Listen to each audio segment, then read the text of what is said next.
నమస్తే అండి. మనం ఇప్పుడు చూస్తున్న కంది చేను వచ్చేసరికి కావేరి వారిది సంపద అండి. ఈ కంది చేను వచ్చేసరికి ప్రస్తుతం మనం చింతపల్లి గ్రామం, కారంపూడి మండలం, పల్నాడు జిల్లా, ఆంధ్రప్రదేశ్లో ఉన్నామండి. ఈ రైతు పేరు వచ్చేసరికి పంగులూరు హరికృష్ణ గారండి.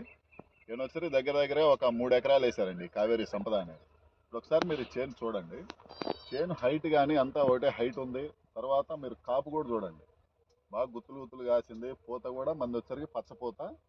ఈ పూత వస్తే ప్లస్ ఏంటంటే మనకి వాతావరణం ఇంకా మబ్బులు పట్టినా కూడా, మంచు బాగా కూర్చున్నా కూడా, పూత వన్స్ రాలినా కూడా మళ్ళీ రిపీటెడ్ మళ్ళీ పూత వచ్చే అవకాశం ఉంది. ఇప్పుడు ఈ చేను దగ్గరగా 15 క్వింటాల పైన అయ్యే అవకాశం ఉంది ఎకరానికి, ఈ యొక్క కావేరి సంపద అనే కంది విత్తనం. మీరు ఒకసారి చూడండి. మనం ఇక్కడి నుంచి దాదాపు చేను కొంతవరకు కవర్ చేద్దాము. మీరు పూత కానీ తర్వాత వచ్చేసరికి పూత చూడండి ఎట్లా ఉందో చూడండి. కాయ కూడా మనకి గింజలు వచ్చేసరికి 5 గింజలు వస్తున్నాయి.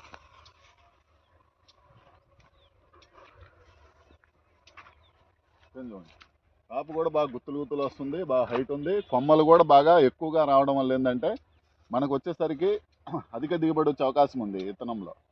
తర్వాత మనకి కాపు కూడా చూడండి, పడిన దగ్గర 4 కాయలు, 5 కాయలు, 6 కాయలు కూడా పడ్డాయి అట్లా. చూడండి ఇక్కడ ఇది ఒకటే దాంట్లో 5 కాయలు వచ్చాయి. తర్వాత మీరు ఇటు చేను హైట్ కానీ తర్వాత మనం కాపు కానీ చూడండి, కాపు అసలు ఎక్సలెంట్ వచ్చింది. ఇప్పుడు ఏంటంటే పూత రాలినా కూడా మళ్ళీ పూత వస్తుంది. కాపు కంపల్సరీగా మంచిగా దిగుబడి వచ్చే అవకాశం ఉంది చేను.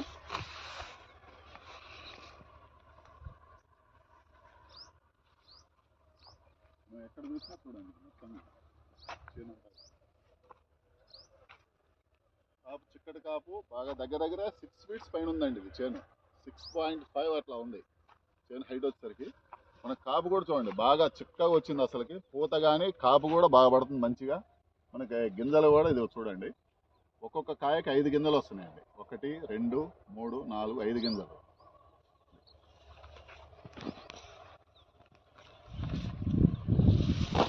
చేను కూడా చూడండి, మీ దగ్గర ఏ హైట్ ఉందో చూడండి ఒకసారి. ఇటువంటి విత్తనము ఈ పక్క ఈ మండలంలో ఈ చేను ఆల్రెడీ చాలా మంది చూశారు. ఇటువంటి విత్తనాన్ని మేము ఇంతవరకు ఎక్కడా కూడా చూడలేదు అంటున్నారు ఈ కంది విత్తనాన్ని, కావేరి వారి సంపద. దయచేసి ఈ వీడియో చూసిన వాళ్ళందరూ కూడా ఈ విత్తనాన్ని నెక్స్ట్ ఇయర్ వేయవలసిందిగా కోరుచున్నాం. నమస్తే.